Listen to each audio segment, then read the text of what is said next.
What's up, guys? Today I'm discussing a commonly asked question or a commonly asked attempt to place an order. So guys will call up all the time and they'll say, I have a 1954 Jeep. They don't really know what it is. They can't explain what vehicle it is. They don't know much about their vehicle. And so they'll call up looking for a starter.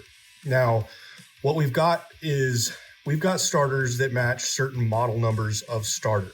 And if you don't know the numbers on your starter, then there are a couple things that we'll ask you. One of them is going to be kind of daunting. Guys don't like this one, but for the most part, it's pretty straightforward. So the numbers on the starter allow us to then match the model of starter that we need to get you. If you don't have those numbers, you can look to see if there's a number cast right into the nose cone of the starter. Sometimes there's a little plate. It can be almost unreadable sometimes. If you clean it off, sometimes you can get that number. But in this instance, we're going to talk about if you don't have a number, you can't find the one on the collar or near the nose cone of the starter, how can we get you the right thing? Now, the first thing you want to know is, what voltage am I? Am I 6 volt? Am I 12 volt? Look at your battery. That'll tell you 6 or 12 volt. If you don't know any further, check a bulb, check some bulbs.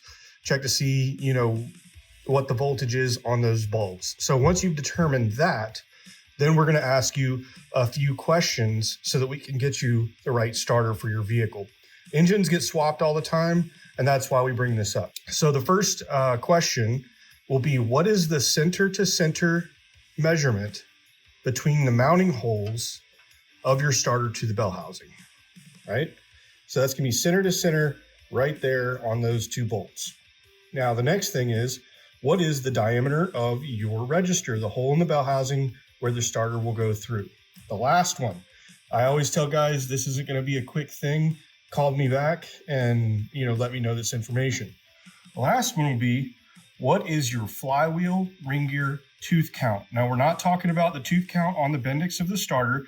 That's going to either be 9 or 10. It is what it is. What we're asking you is, what is the tooth count of your flywheel ring gear? And guys, a lot of times will balk at that. And they'll say, oh my gosh, I can't get that. Well, if you pull the starter, you get this little window right here. And what you'll do is you'll put a little piece of a mark, like maybe some chalk, something like that, something laying around the house, a Sharpie marker, whatever you want to do. Put it on one tooth. And then while you're looking through the window, have someone slowly turn the crankshaft with a wrench or with a socket, put a socket on the pulley nut and turn this. Count these until you get around. You're either going to have 97, 124, or 129 tooth. Once we have those three measurements, we can usually get the starter that you need. If we have further questions, we'll go from there.